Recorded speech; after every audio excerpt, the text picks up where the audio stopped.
esta era una ovejita que para ella era muy, pero muy especial.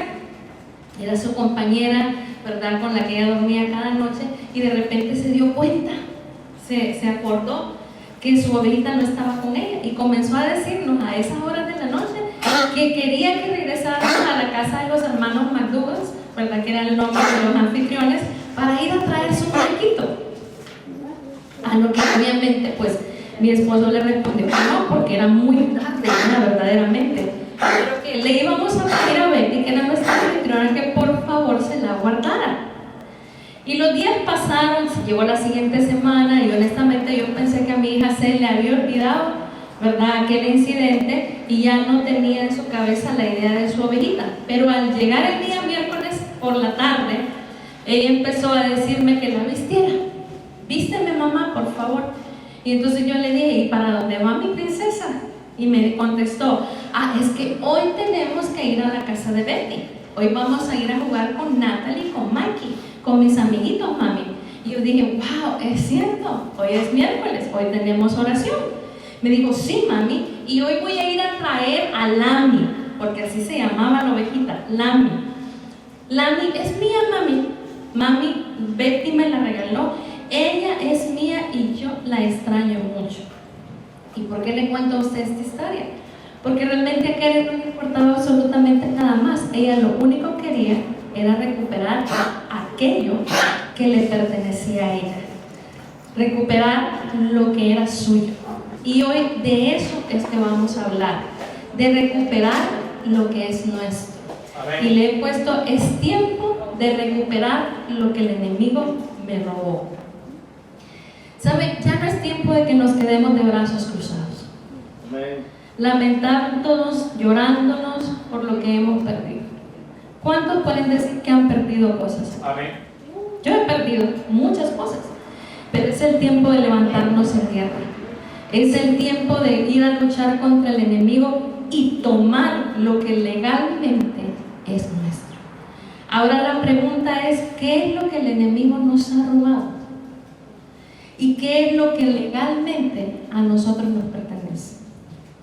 Para poder hablar de esto y contestar a estas preguntas, necesitamos volver al momento mismo de la creación. Amén. Y vamos a ir atrás en la historia. Justo al instante donde Dios decide crear al hombre. Quiero que vean ahí Génesis 1, 26 al 29. Vamos a leer la Reina Valera. Generalmente esa es la versión que yo voy a usar. Si yo les digo que estoy usando una diferente, pues se lo voy a mencionar en ese momento.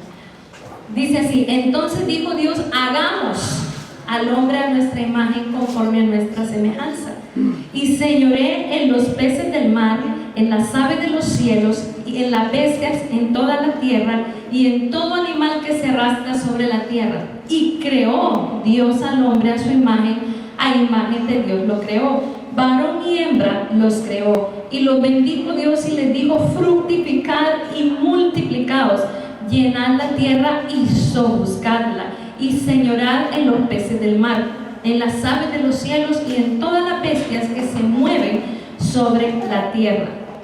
Y dijo Dios: he aquí que os he dado toda planta que da semilla, que está sobre toda la tierra, y todo árbol en que hay fruto y que da semilla os será para comer. Miren bien que al terminar la creación, al sexto día, Dios hizo al hombre. Ahora, si nos ponemos a observar detalladamente, el hombre fue una creación especial, diferente a lo que Dios ya había creado. Para este momento Dios ya había hecho el sol, la luna, las estrellas, los animales, los árboles, los pececitos, las aves, todo lo demás ya lo había creado. Pero en el momento de crear todo lo anterior, vemos que Dios viene y usa la palabra. ¿Cierto? ¿Lo ha leído? Amén. Y dice: y dijo Dios. Y todo lo que Él va haciendo, va diciéndose: y dijo Dios, sea la luz, y fue la luz. Y dijo Dios: sean los árboles, y hayan árboles que den fruto y semilla, y pues, se produjeron los árboles, ¿verdad? Todo Dios lo hizo de esta manera. Y dijo Dios: produzcase la hierba verde, y se produjo la hierba verde. Pero cuando Dios crea al hombre, lo hace diferente. De hecho, que vamos a encontrar que en el momento de la creación del hombre se usan 3 verbos diferentes para referirse a crear. Mire Génesis 1:26. Entonces dijo Dios, perdón que me río, hagamos al hombre a nuestra imagen conforme a nuestra semejanza y señoree en los peces del mar, en las aves de los cielos, en las bestias, en toda la tierra y en todo animal que se arrastra sobre la tierra. Me va a disculpar que me reí, pero yo tengo un pequeñito problema, y es que cuando veo un error me molesta. Y cometí un error y yo lo reconozco que hay un error en la pantalla. Bueno, eso eran comerciales. El verbo que se está empleando aquí es el verbo asá. Asá. Y quiero que lo mire ahí, asá, que quiere decir literalmente hacer, formar, dar forma, producir, trabajar algo como se trabaja el oro o la plata. Ese es el verbo asá. Y a él se refiere hagamos, ¿verdad? Está en plural. Ese es el primer verbo que nosotros encontramos en el momento de la creación del hombre. El segundo verbo lo vamos a encontrar en Génesis 1:27 y dice, y creó Dios al hombre a su imagen, a imagen de Dios lo creó, varón y hembra lo creó. El verbo acá es el verbo bará.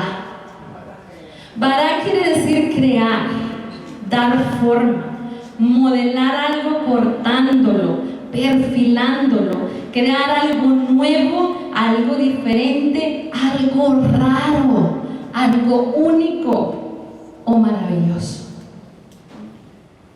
¡Wow! ¡Qué hermoso verbo para describir el momento que Dios creó al hombre! Ahora, miren la persona que está a su lado, a la que tiene ella a la par suya, y dígale, eres una creación especial. Eres diferente. Eres maravilloso. Amén. Usted es una creación especial. Amén. Usted es maravilloso. El salmista David lo expresa de una manera hermosa.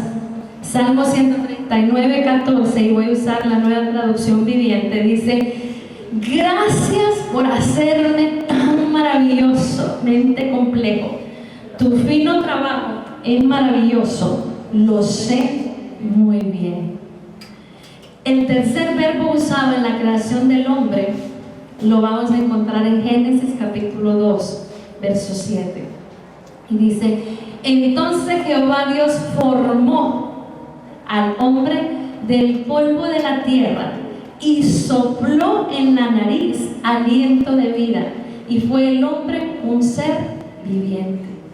Fíjense que ahí dice formó. El verbo es yatzar, que significa formar, modelar, amasar, darle forma a algo, tal y como un alfarero le daría forma a una vasija de barro. Esto quiere decir que Dios le dio forma al hombre con sus propias manos. Y no solamente dijo, sino que lo puso, lo formó y aparte de formarlo, puso algo de sí mismo dentro del hombre.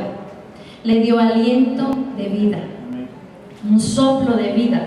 Depositó algo de su misma naturaleza en él.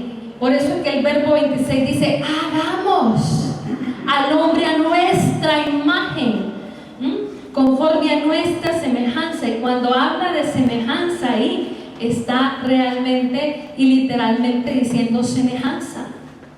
Alguien que se parece, que hay una similitud, que es semejante a alguien. Entonces, Dios hizo al hombre especial, lo hizo distinto, lo hizo parecido a él. Dios quería que el hombre fuera como él, parecido a él en su naturaleza misma, con capacidad de decidir. Lo hizo con capacidad de discernir lo que es bueno, lo que es malo. Dios lo hizo un ser moral.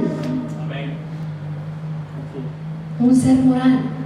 El hombre era la corona de la creación y con un propósito que cumplir, con una tarea especial delegada por Dios. Por esa razón es que no admito que nadie me venga a mí diciendo, es que yo no tengo propósito en la vida.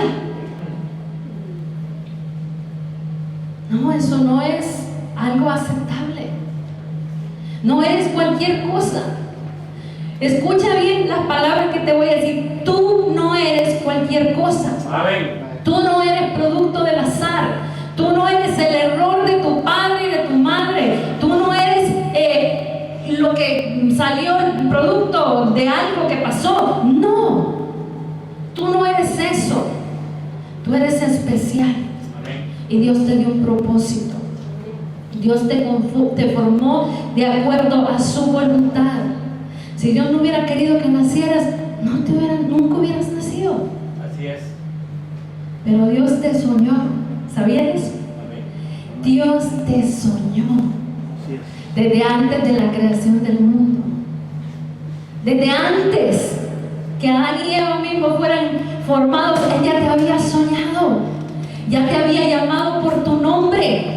Ya había dispuesto cómo ibas a ser, si bajito, si alto, si gordito o delgadito, pelo negro, pelo amarillo, yo no sé. Él ya te había diseñado.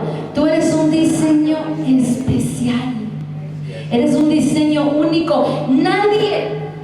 Nadie se compara contigo en este mundo. ¿Sabes por qué? Porque Dios te dio cosas que solamente son tuyas y de nadie más. Amén. ¿Cuántos billones de seres humanos sabemos? Y nadie tiene tu huella digital. Eres único.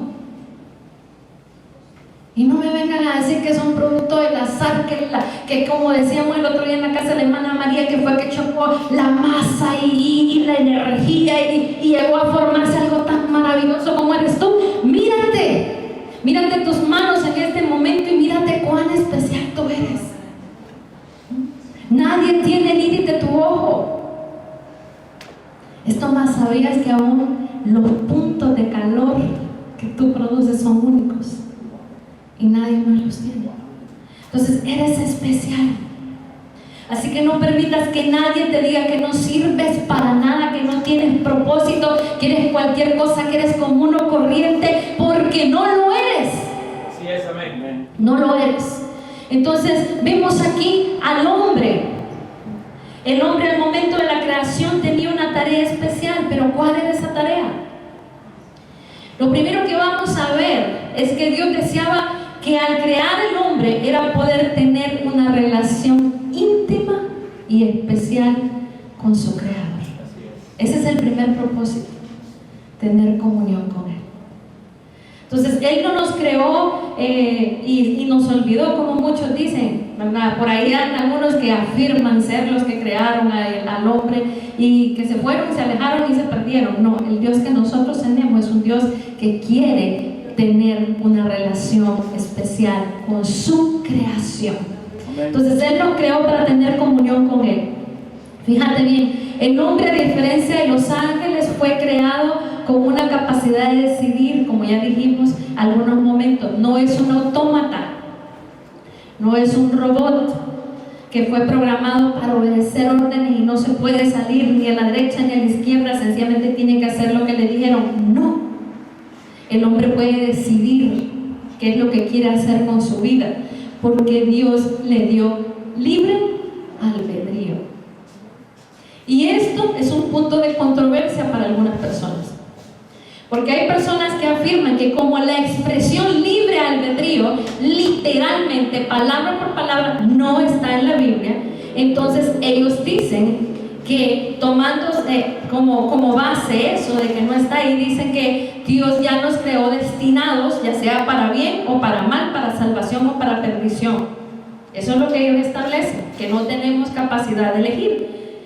Esto es totalmente errado y apartado de la verdad, porque aunque la palabra no se encuentre literalmente, lo vemos a lo largo de toda la escritura, desde Adán hasta nuestros tiempos.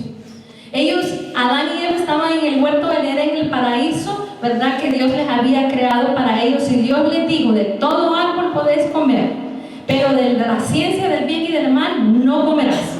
Entonces, en toda la Biblia vamos a encontrar momentos de decisión, un llamado al cambio, a cambiar nuestro camino, a volvernos a Dios, a dejar el pecado. Si Dios no hubiera dado esa capacidad, ese libre albedrío, entonces ¿qué sentido tiene que esté diciendo de que tú puedes elegir?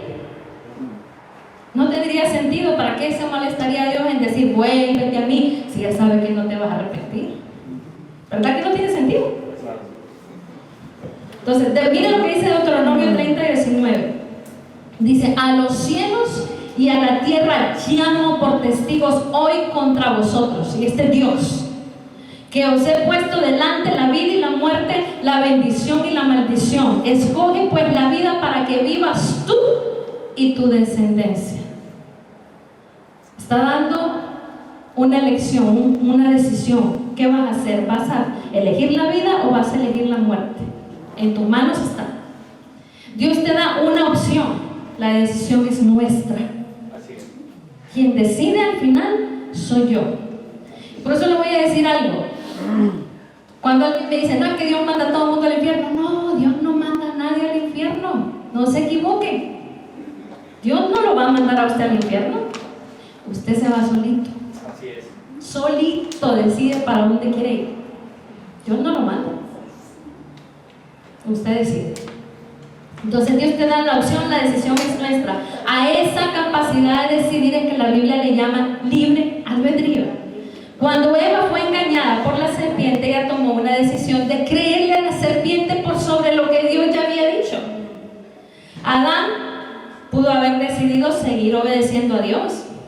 Tenía la decisión en sus manos, pero ¿qué cree? Decidió escuchar a la esposa. Eva fue engañada. Adán no. He ahí el detalle. Adán tomó la decisión solito, sabiendo lo que era bueno y lo que era malo, porque a quien Dios le dio la orden fue Adán. Él la tenía de primera mano, la había escuchado directamente de Dios. Pero él, al ver que Eva no se había muerto y que ahora tenía conocimiento, él también quiso. Tuvieron capacidad de elegir, pero ellos decidieron desobedecer a Dios. Miren lo que Josué dice al respecto. Josué 24:15. Yo sé que todos conocemos este verso. Y si mal os pareciere servir a Jehová, escogeos hoy a quien sirváis, y a los dioses a quienes sirvieron vuestros padres cuando estuvieron al otro lado del río, o a los dioses de los amorreos en cuya tierra habitáis. Pero yo y mi casa serviremos a Jehová. Entonces el hombre tiene capacidad de elección. Dios quiere tener comunión con Él, pero quiere que nosotros decidamos si queremos estar con Él, sí o no. Eso es algo que lo podemos observar perfectamente bien en el hecho de que Dios dice que se paseaba en medio del huerto. Esa no era la primera vez. Cuando el capítulo 3 lo menciona, no era la primera vez. Esa era la costumbre de Dios, pasearse por el medio del huerto, hablar con Adán y Eva, compartir con ellos.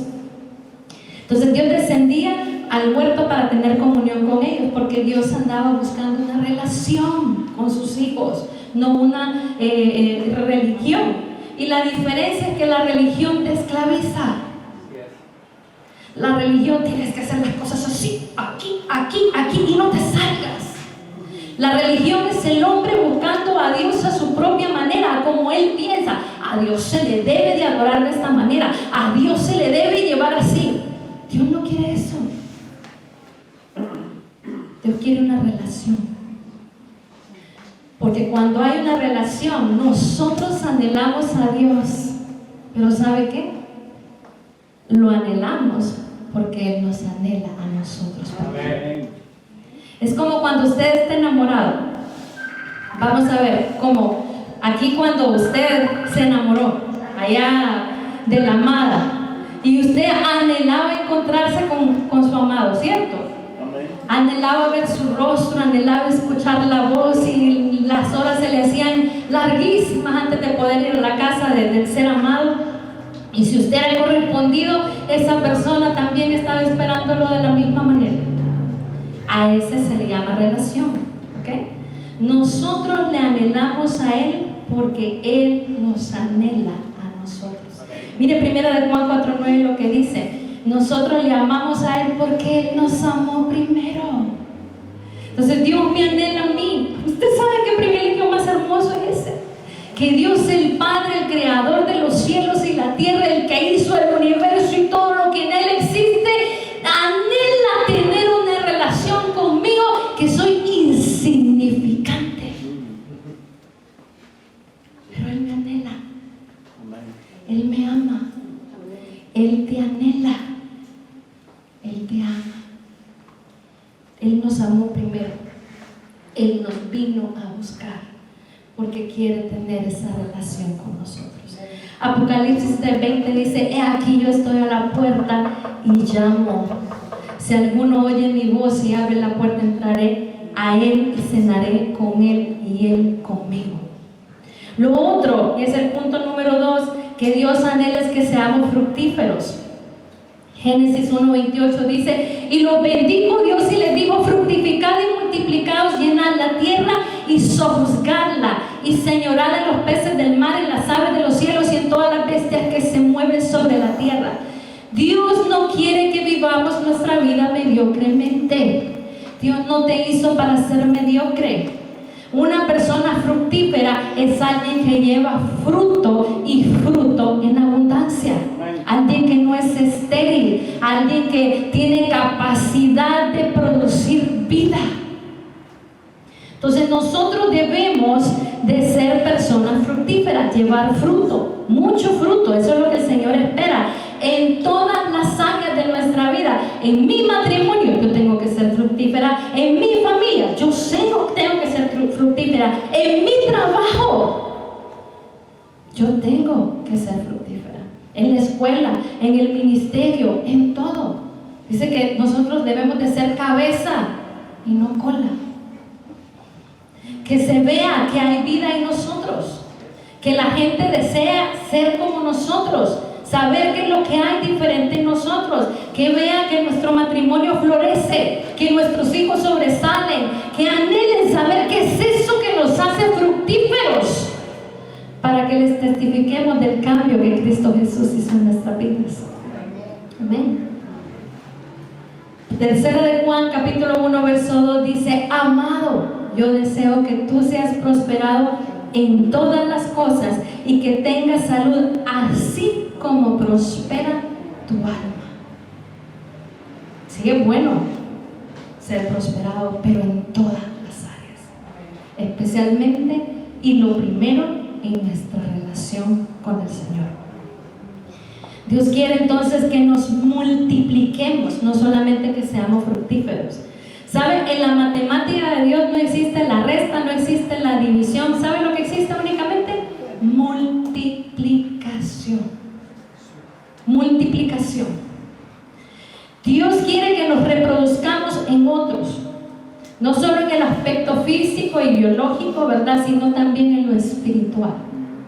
Que seamos capaces de engendrar hijos espirituales, que nos reproduzcamos, que no seamos estériles, que contagiemos a otros con nuestro amor por el Señor, con nuestra pasión, amén, por Él y por las almas, que llenemos la tierra entera del conocimiento de la gloria de Dios.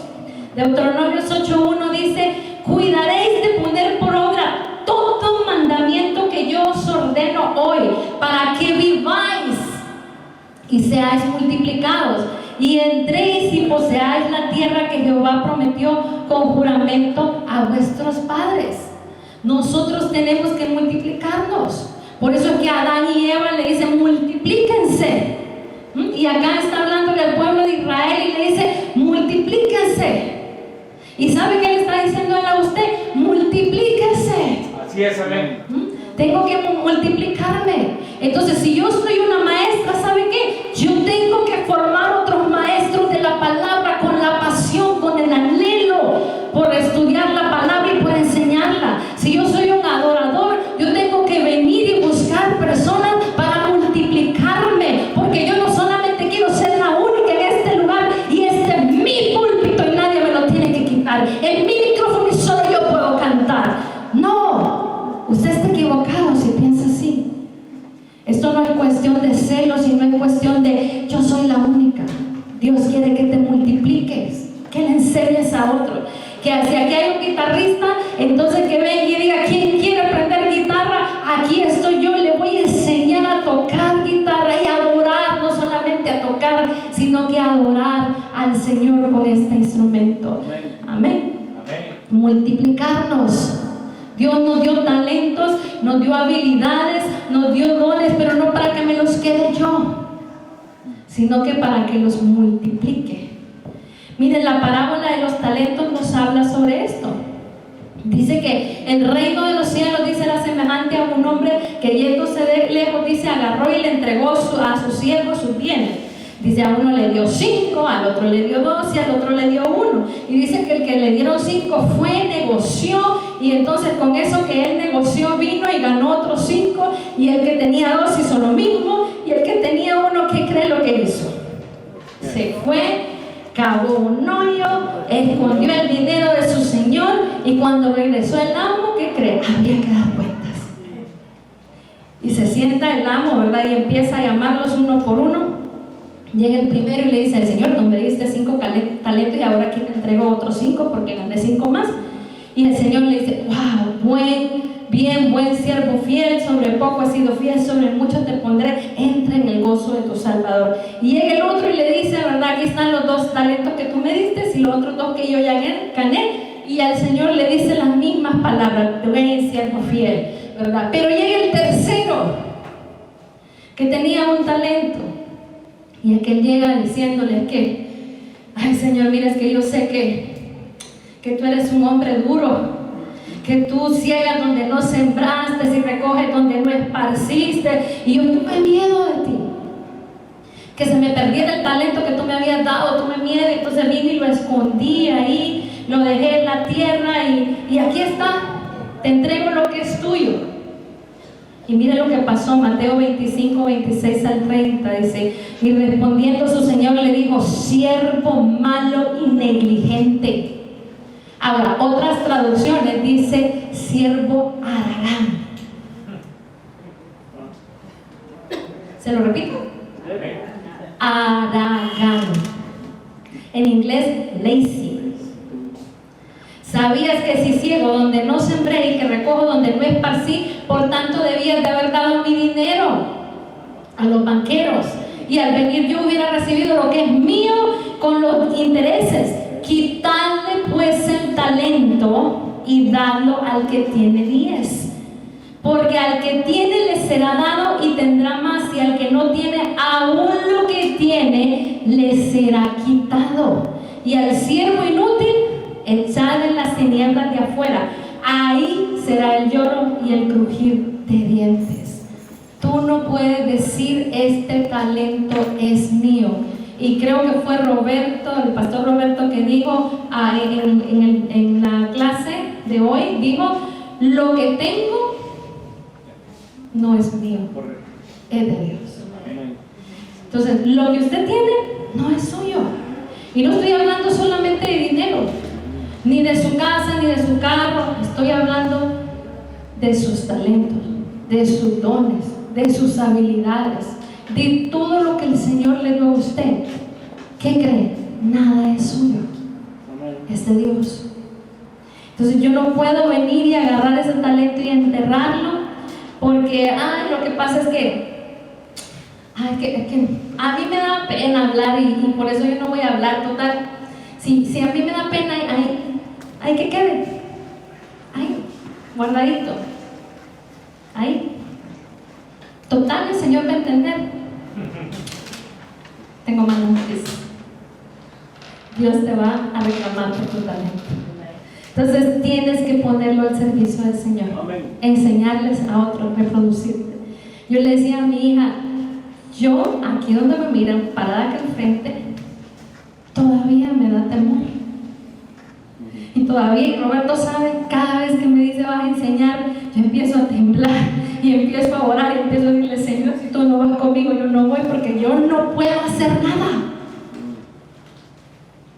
Yo me paro aquí sin haber buscado al Señor, sin haber buscado la palabra, sin haber estudiado, y no sabría qué decirles. La diferencia es Dios en mi vida. Entonces yo no puedo quedarme con el talento, con el don, con las habilidades. Las tengo que poner al servicio del Señor y me tengo que reproducir en otros. Entonces, si aquí hay un guitarrista, que hayan 10, que hayan 20, que hayan 30, gloria a Dios. Sí es, amén. Enséñele a esos 10. No lo entierre, no se quede con él. Para que el Señor, el día que usted llegue a su presencia, le diga: wow, Carlos, bien hijo, buen siervo, entra en el gozo de tu Salvador. Finalmente Dios le dice en el verso 28, siguiendo lo que decía ahí, sojuzgar y señorear. En pocas palabras, Dios le dio autoridad y dominio sobre todas las cosas creadas. El trabajo de Adán era como administrador de todo lo que Dios había creado. Él tenía que ejercer dominio, ejercer autoridad, y ¿qué cree?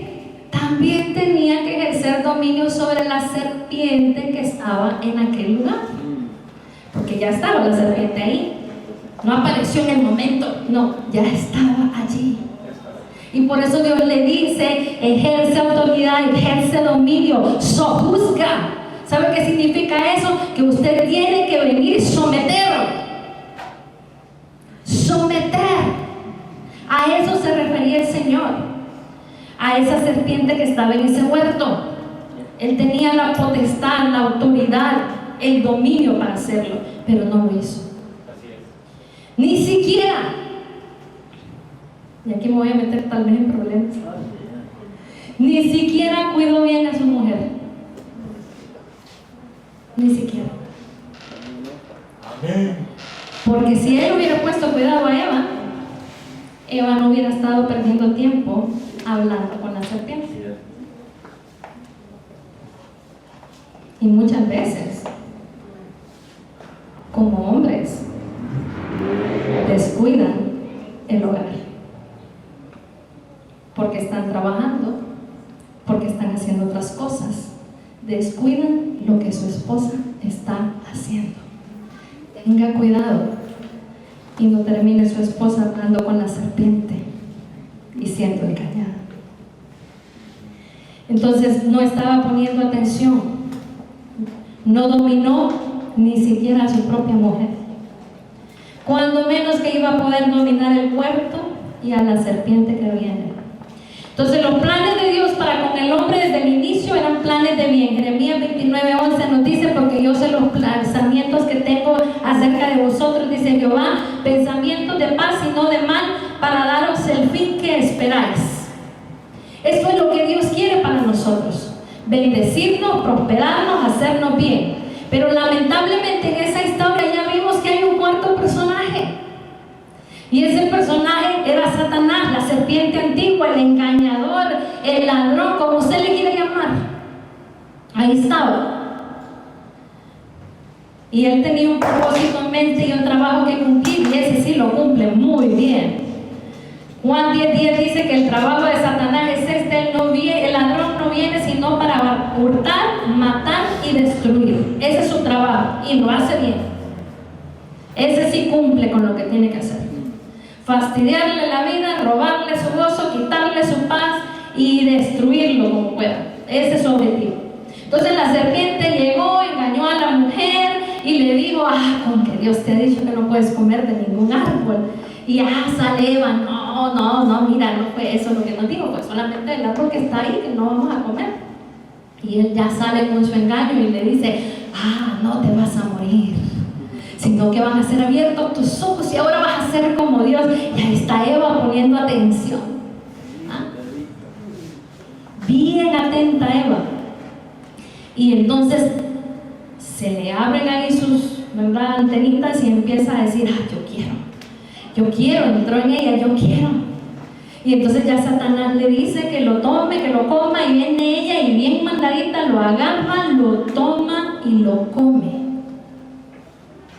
Y no solamente se queda con haber hecho eso, sino que como toda buena mujer, llama al marido y le dice: come tú también. Y el hombre, muy obediente, exacto, como dijo la hermana Yolanda, muy obediente, comió. Y en ese momento el muro de protección que Dios había puesto sobre ellos desapareció.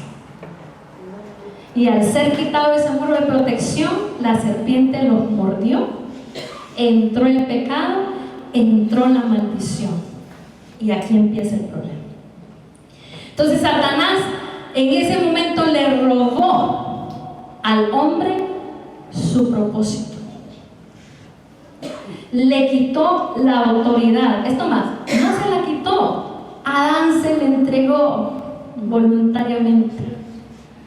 Le dijo, yo quiero de esto. Y con eso le entregó en bandeja de plata todo lo que Dios le había entregado a él.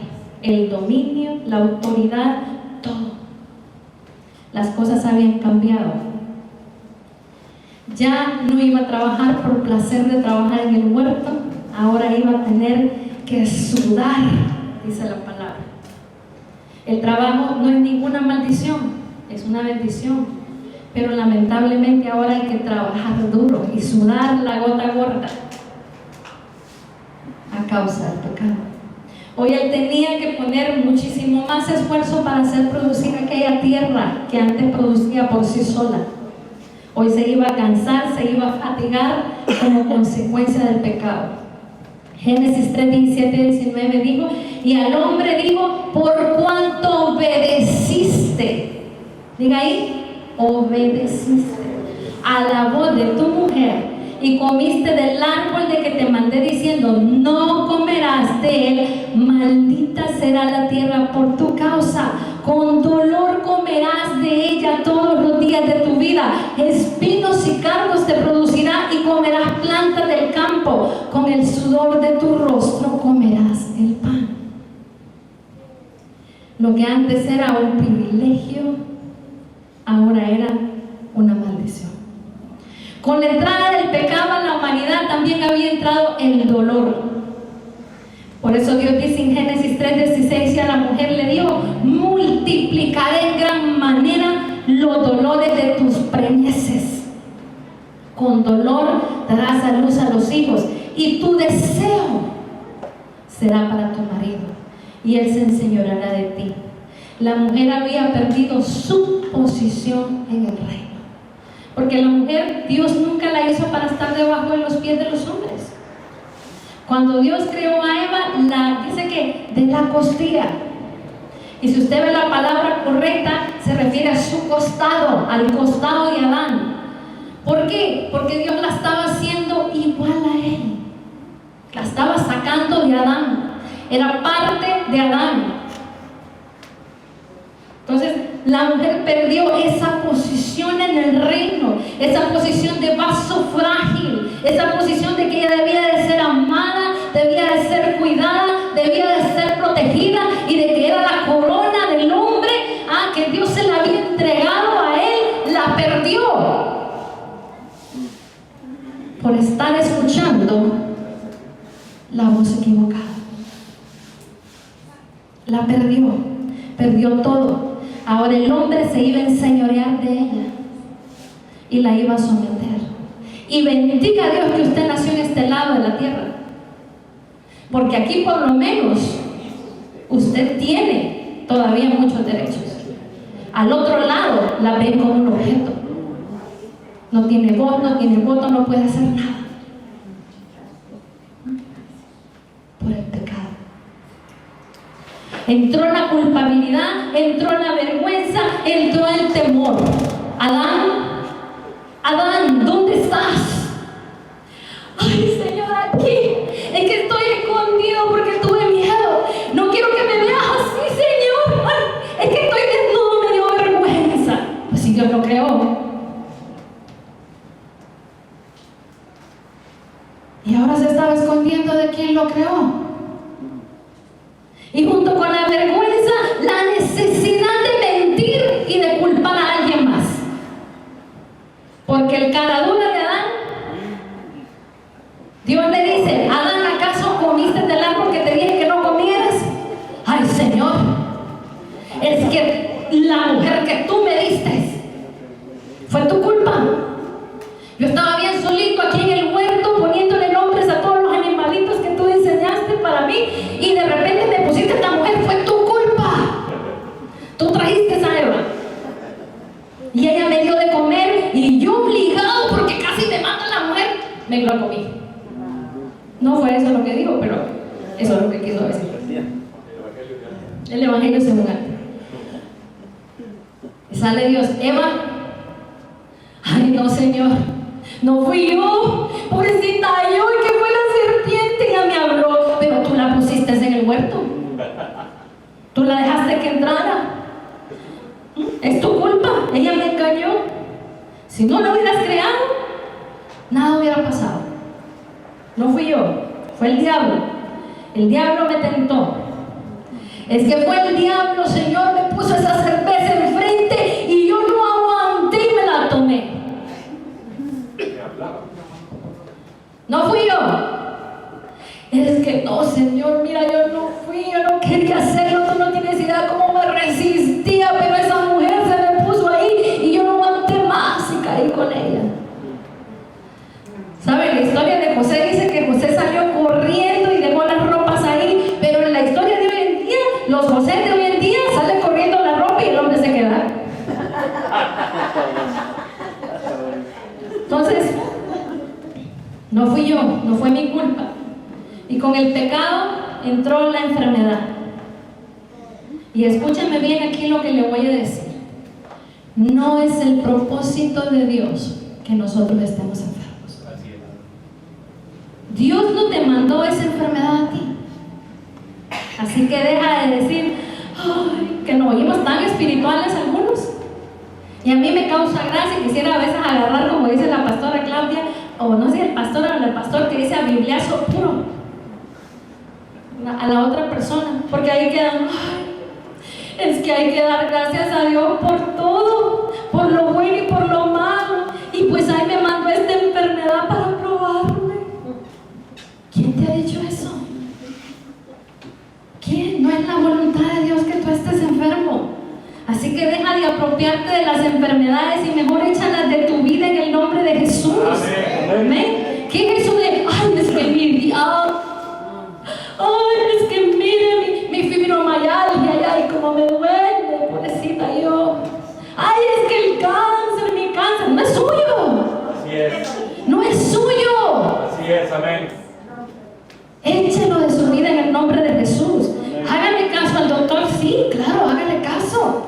Pero ante todo, busque la presencia de Dios. Clámele al Señor, dígale, Señor, yo no sé por qué permitiste esto y qué es lo que me estás enseñando, pero aquí estoy creyendo que la palabra del Señor me dice que tú te llevaste las enfermedades en la cruz del Calvario y que por tu llaga yo he sido sanada. ¿Acaso que Dios es mentiroso? Hace poco nosotros recibimos la noticia de que mi cuñado tenía un tumor una masa en el cerebro y que pues, la cosa estaba mal. El hombre no se podía mover y no sé qué cuántas cosas le habían pasado. Se lo llevaron en un helicóptero, para que usted tenga una idea. Y cuando usted se lo llevan en un helicóptero, porque algo definitivamente está mal. Y los hermanos de Roberto se comunicaron con él. Le dijeron a Roberto y Roberto inmediatamente dijo, no, en el nombre de Jesús vamos a orar, vamos a clamar. Y ya le dije yo, vamos a activar el grupo de oración de la iglesia. Y ya me puse el mensaje inmediatamente, llamé a mi mamá a Honduras, llamé a una hermana que yo sé que es una guerrera del Dios Altísimo y empezamos a orar. Y al siguiente día, este hombre casi me mata de un susto, porque yo ese día me sentía mareada, estaba un poquito medio indispuesta y estoy en el cuarto platicando con David y solo escucho el grito y el llanto y yo pensé, se murió. Se murió, créame. Y yo dije, Dios mío, y digo, Roberto, ¿qué pasó? Y salgo y en lo que voy saliendo el hombre va entrando llorando y dice, desapareció. Y yo, ¿qué? Desapareció, no le encontraron nada, la masa desapareció. Gloria sea al Señor, porque la oración del justo.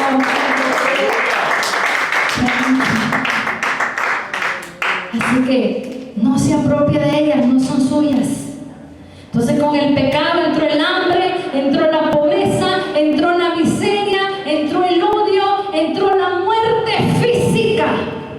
y la muerte espiritual.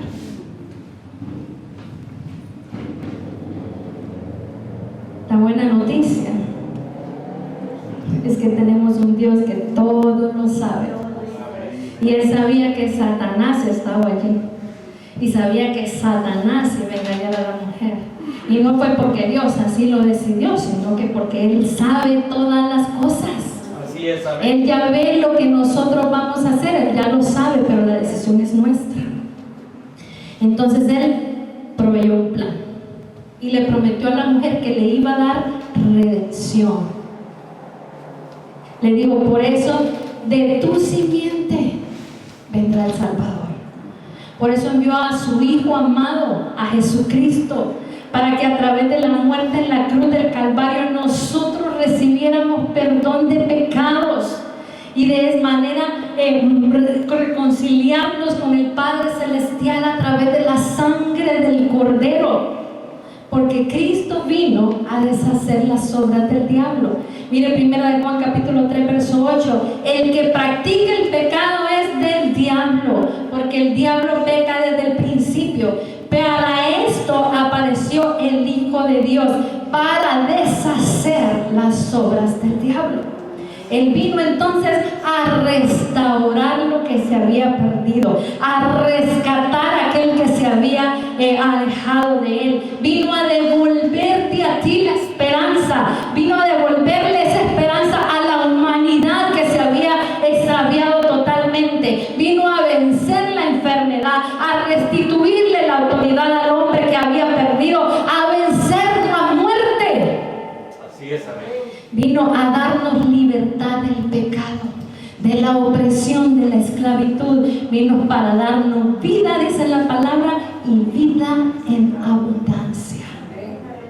¿Qué es lo que el enemigo te ha robado entonces? ¿Qué te ha quitado? Jesús dijo al morir en la cruz del Calvario, no solo nos dio salvación, sino que también nos dio victoria sobre nuestro enemigo.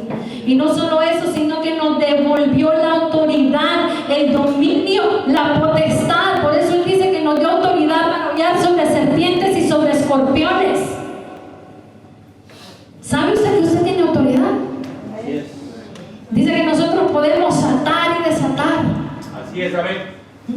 Entonces, cuando usted esté ahí, que llegue la depresión a su vida, no se ponga: miro el sol y me pongo a llorar. No, levántese en el nombre de Jesús y dile: depresión, tú no tienes nada en mi vida, vete en el nombre de Jesús.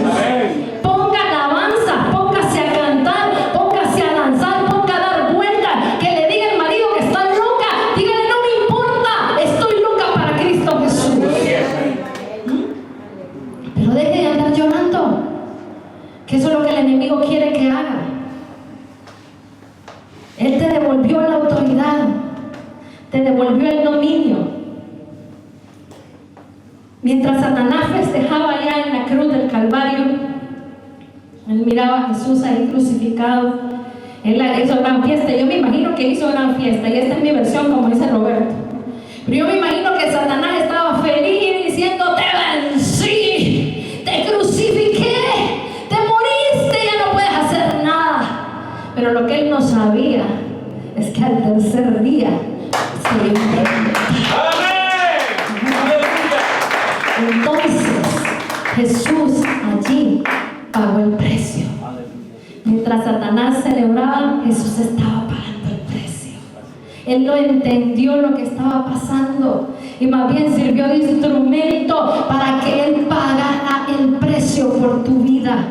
Entonces ahora te toca a ti levantarte de la tumba y pelear por lo que es tuyo, por lo que Dios te dio a ti, por lo que a ti te pertenece. ¿Qué es lo que el enemigo te ha robado? Levántate en el nombre de Jesús, iglesia, y clama, y reclama, y pelea por lo que es tuyo. Deja de llorar y lamentarte, deja de lamerte las heridas, deja de conmiserarte de ti mismo. Porque a veces en eso nos volvemos: pobrecito yo, ay, pobrecito yo, que no tengo trabajo, ay, pobrecito yo. No, Dios no dice eso.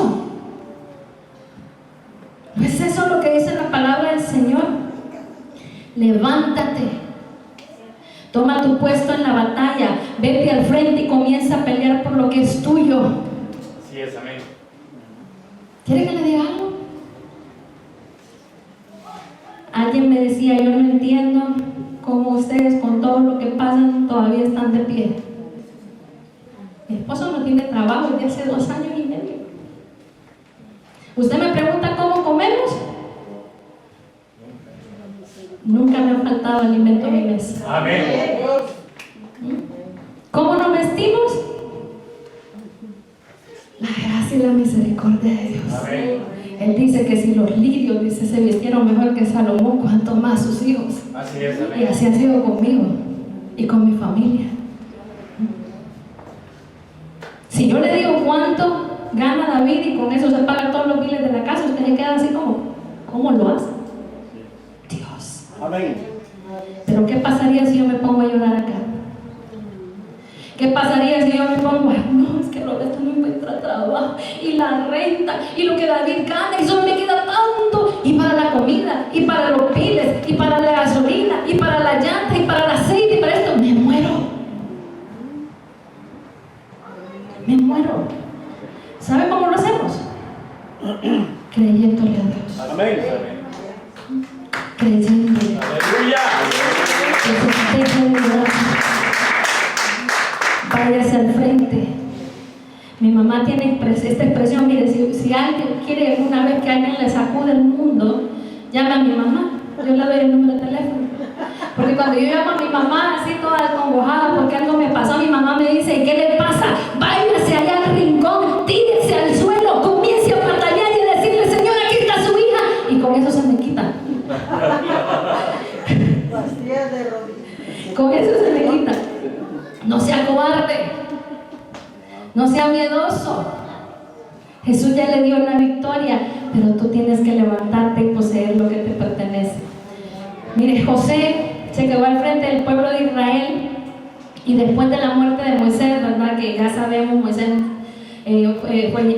murió y Josué quedó ahí para guiar al pueblo hacia la conquista, y justo antes de la batalla Jehová mismo le habla y mire lo que le dice Josué 6:2. Mas Jehová dijo a Josué, mira, yo te he entregado en tu mano a Jericó y a su rey con sus varones de guerra. Ahora fíjense en esa frase. Y si a usted lo torturaron en la escuela, como lo hicieron conmigo, que no sé si mi maestra era única y especial, pero me tenía hasta aquí con los verbos, los tiempos verbales y todo lo que ella me decía, y que todavía por eso me acuerdo de los acentos cuando no los pongo. Sabrá que este es un verbo que está en pretérito perfecto compuesto. No lo sé, hermano. Y se refiere a una acción que comenzó en el pasado, pero que tiene una relación temporal, una zona temporal en la que se encuentra el hablante. Le dice, te he entregado. O sea, ya lo hizo en el pasado, pero está presente ahora. En pocas palabras, yo ya te di la victoria. No es que te la voy a dar en el futuro o que tal vez te la dé. La victoria es tuya. Así es, amén. Pero indiscutiblemente Tienes que moverte. tienes que levantarte, tienes que moverte, tienes que ir a la batalla. Dios no le dijo a José, mira Josué, yo ya te di la victoria, solamente siéntate, relájate ahí, agarra una sodita y ponte ahí tranquilo, ¿verdad? Que nada, todo va a caer por su propio peso. No es pásatela bien. Le digo, te he dado, te he entregado, tienes que ir. Levántate. Aleluya. Josué 6:3 al 5 le dice, rodearéis pues la ciudad, y aquí están las instrucciones. La ciudad, todos los hombres de guerra yendo alrededor en la ciudad una vez, y esto haréis durante 6 días, y 7 sacerdotes llevarán 7 bocinas de cuernos de carnero delante del arca, y al 7º día daréis 7 vueltas a la ciudad, y los sacerdotes tocarán las bocinas, y cuando toquen prolongadamente el cuerno de carnero, así que oigas el sonido de la bocina, todo el pueblo gritará a gran voz. ¡Aleluya! Y el muro de la ciudad caerá, entonces subirá el pueblo, cada uno derecho hacia adelante. Amén. Dios te manda a la batalla. Así es. Pero hacer lo que el Señor te dice que hagas, no lo que tú quieras hacer. Así es. Porque ese es el problema nuestro. ¿Por qué nosotros no ganamos la batalla? Te voy a decir por qué. Porque lo hago a mi manera, no como el Señor me está diciendo que lo haga. Así es. Peleo con mis fuerzas, no con las fuerzas del Señor. Entonces, Él va a ir adelante. Él los iba a guiar a la batalla. Él era el capitán, les aseguraba una victoria contundente. Pero definitivamente Josué y el pueblo tenían que marchar, tenían que avanzar, tenían que ir a la guerra, tenían que poseer lo que Dios ya les había prometido. Amén. Dios no te va a dar nada a menos que tú te muevas. Así es. No te pongas ahí, "Ay, Dios me va a dar tal cosa", y te vas a quedar sentado. No. Hay acción también. Tú tienes que moverte. Dios no te va a dar algo que a ti no te cueste conseguirlo. Entonces, Dios nunca ha usado a desocupados, a haraganes que no quieran hacer nada y que solo esperan que todo les llegue a la manito y a la boca de manera fácil y sin mover un tan solo dedito. Haraganes, decía el verso, ¿cierto? Siervo haragán, negligente, Dios no los usa. Dios ciertamente quiere prosperarte, pero tú tienes que accionar. Entonces, cuando tú vienes acá y tú me dices a mí, "Ay, pero es que yo anhelo tal cosa, yo quiero predicar allá al frente, yo quiero hacer esto, yo quiero hacer lo otro", ¿sabe que yo me gozo? Gloria a Dios, qué bueno que usted quiere hacer las cosas, pero ¿sabe qué? Usted tiene que moverse. Y no es que usted va a venir y va a decir, "Ay, pastor, aquí estoy, yo voy a predicar el día de hoy". No. Usted tiene que pagar el precio. Así es. Usted tiene que venir aquí, sentarse en esa silla, venir al discipulado, venir a entrar por esa puerta. ¿Y sabe qué? Mis niños están allá adentro ahorita, pero ser como esos niños. ¿Saben lo que hacen esos niños cuando entran acá a la iglesia? Corren a la oficina. "Pastor David, ¿qué vamos a hacer hoy? ¿En qué voy a servir?" El chiquito tiene 8 años, agarra la escoba y se pone a barrer.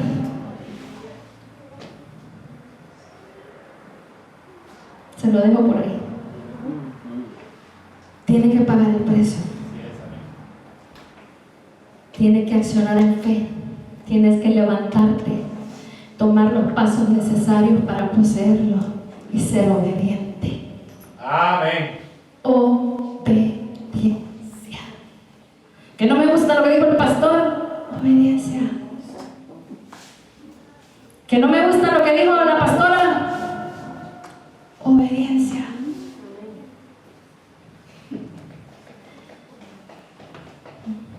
Señor, quiero un carro. Quiero un carro, pero nunca lo voy a poder tener. Entonces mira el garaje. Así es. Empieza a construirlo de paso de fe. ¿Sabe que en Honduras, y ya estoy viendo el mensaje que me están diciendo que ya no tengo tiempo? En Honduras, cuando nosotros empezamos en la iglesia, el mover diferente que Dios nos dio allá en Honduras con la iglesia de la cosecha, la gente iba a la iglesia en unas bicicletitas casi todas quebradas, todas dobladas, todas feas. El que tenía bicicleta, ¿verdad? Y de repente el pastor dijo, ¿quién quiere un carro? Toda la iglesia levantó la mano, todo el mundo quería el carro. Entonces dijo, entonces comienza a construir el garaje. Y no le estoy contando cuentos, es algo que es real. Algunos empezaron a construir el garaje. Y ahí está Roberto, ahí está el pastor, él sabe que es cierto, que no le estoy echando cuentos. Y usted miraba a la gente que empezaba a construir sus garajes creyéndole al Señor. ¿Quiénes creen que fueron los primeros que recibieron el carro? Los que le creyeron al Señor. Los que se prepararon para la lluvia. Así es. Entonces, usted quiere algo de pasos de fe. ¿Quiere salud? Comience a dar pasos de fe. Cuide su salud, cuide su templo del Espíritu Santo. De pasos de fe. Viva saludablemente. ¿Quiere ser próspero? Comience a bendecir a otros, porque esa es la ley en el Señor. Yo doy y Dios me da a mí. Comience a dar los diezmos, comience a dar sus ofrendas, comience esos pasos de prosperidad, tienes que levantarte, tomar acción. Alguien que entendió esto fue Caleb.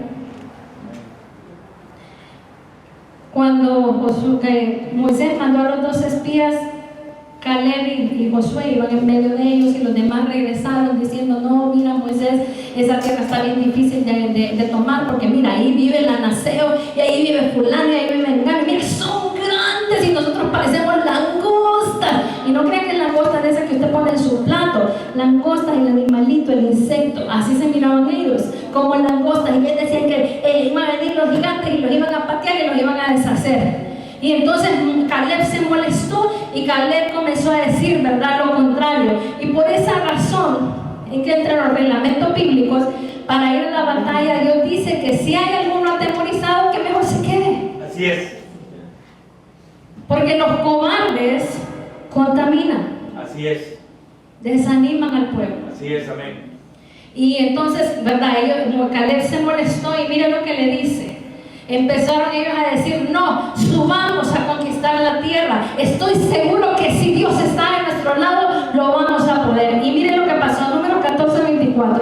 Pero a mi siervo Caleb, dice el Señor, por cuanto hubo en él otro espíritu, y decidió ir en pos de mí, yo lo meteré en la tierra donde entró, y su descendencia tendrá en posesión. Amén, aleluya. Entonces Dios le promete esto.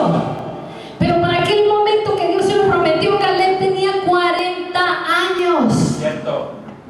Dígalo conmigo, 40. Y pasaron 45 años, y hubieron guerras y más guerras, y Caleb ahí estaba. Y un día se presenta Caleb delante de Josué y le recuerda la promesa que Dios le dio. Y miren lo que pasó. Y ya estamos en los últimos versos. Y entonces Moisés dijo, jurando: ciertamente la tierra que oyó tu pie será para ti y para tus hijos en herencia perpetua, por cuanto cumpliste siguiendo a Jehová mi Dios. Ahora bien, Jehová me ha hecho vivir como él dijo, estos 45 años desde el principio que Jehová habló estas cosas a Moisés, cuando Israel andaba por el desierto. Y ahora, he aquí, yo soy de edad ¿de cuánto? 85. ¿No lo escucho? 85. 85 años, y todavía estoy tan fuerte como el día que Moisés me envió. ¿Cuál era mi fuerza entonces? Tal es ahora mi fuerza para la guerra y para salir y para entrar. Dame pues ahora este monte del cual habló Jehová aquel día, porque tú oíste en aquel día que los anaseos están ahí, y que hay ciudades grandes y fortificadas. Quizá Jehová estará conmigo y los echaré, como Jehová ha dicho. ¿Cuántos años tenían? Dígalo fuerte. 85 años. Y estaba reclamando lo que a él le pertenecía, lo que Jehová había prometido para él y para su descendencia. Caleb no llegó diciendo: ay, Josué, ¿te acuerdas de lo que Dios prometió? Pero mira, yo ahora tengo 85 años y ya me duele la columna, Josué. Ya no puedo porque la rodilla ya no me puedo ni mover, Josué. Es que ya no me puedo ni arrodillar porque como me duele, Josué. Digo, tal era mi fuerza entonces. Es mi fuerza ahora. Entonces mi pregunta para ti es: ¿cuál es tu limitación? ¿Qué es lo que a ti te está limitando?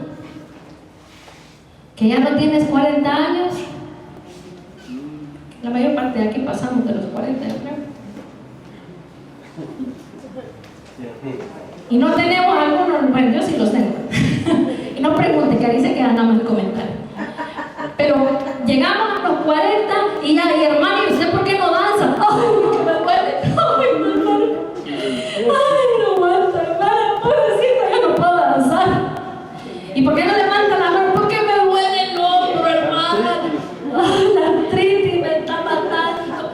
¡Me duelen las pestañas! Es que las pestañas no duelen. ¿Cuál es tu limitación?